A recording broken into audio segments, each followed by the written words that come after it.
Hi, I'm Miss Oxy, and I'm using this video to go over the ABCs of the New Industrial Age project. I will be going over and using this rubric right here to explain the project to you. The first thing you want to do is use the second page of the rubric to pick a term or a person or an event or any of the other topics to research. You're going to start using your textbook to find information, but then you're going to have to also use outside resources to get enough information to put this project together. So as you see the list, I start off with people in the know, and some of these people we've already probably covered in class. You're going to pick either one of these people, or you can pick one of the unions and strikes that we will be discussing, some of the acts, court cases, and legislation, or other, which is just kind of a hodgepodge of different topics that we will discuss in this unit. So you're going to pick just one of these terms, people, legislation, laws, whatever it might be. You're going to pick one of these topics to research for your project. Once you pick that topic and you do your research, there are 3 things that you have to include in your project. You have to include a title, you have to include a description of your topic, and you have to include an image or a picture that relates to your topic. Starting off with the title. It's called the ABCs book because maybe you remember when you were a little kid and you were learning how to read, you'd read those books that say A is for apple or B is for boy wearing boots with a ball, right? Now don't get it confused. You're still going to write like a high schooler. We're not going to write elementary type writing here, but your title should say things like, if you're picking a person, you're going to use their last name, should say like, D is for Edwin L. Drake, and that's going to be the title of your project. Or S is for Christopher Scholes. If you choose to do someone who is not, or a term that's not a person, for example, the American Federation of Labor, you would put A is for the American Federation of Labor, or T is for the Transcontinental Railroad. So the title should be easy. You just put it up at the top of your page. The second item is the description.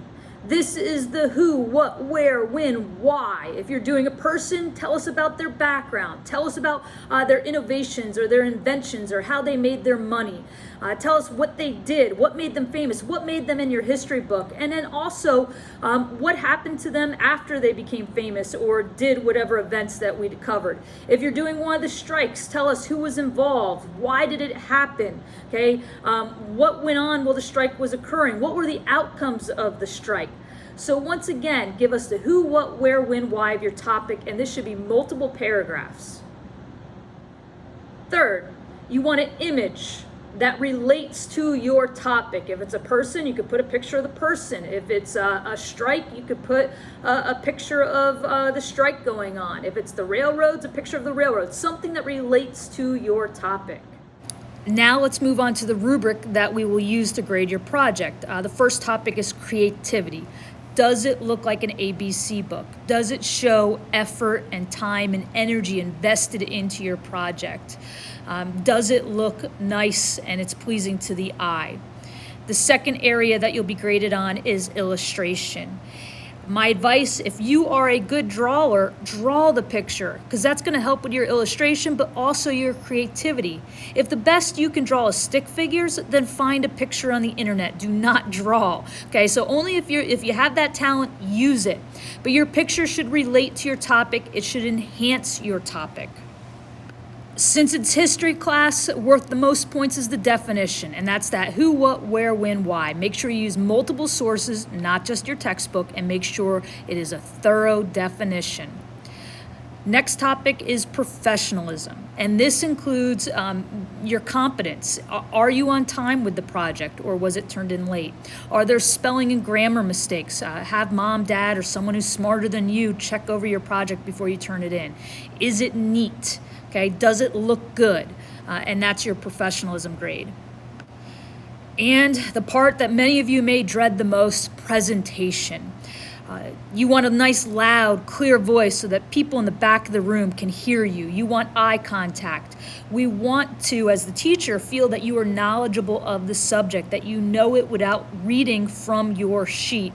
and also good posture while you're in front of the class. And I know presentations are hard for a lot of you. They used to be very difficult for me, but keep in mind, we're trying to get you ready for when you have to go on a job interview and you have to talk to people and carry yourself in a certain way, or when you go to college admissions and you want to make a good impression. So the practice that we could get now in a safe environment will do you wonders in the future.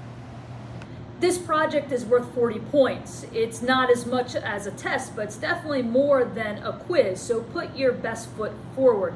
For many of you, this can be a big grade booster. You can control your work at home, work at your own pace. Just make sure you include the 3 items that are required, and also make sure you look over that rubric and you follow through with the directions, and you should do well.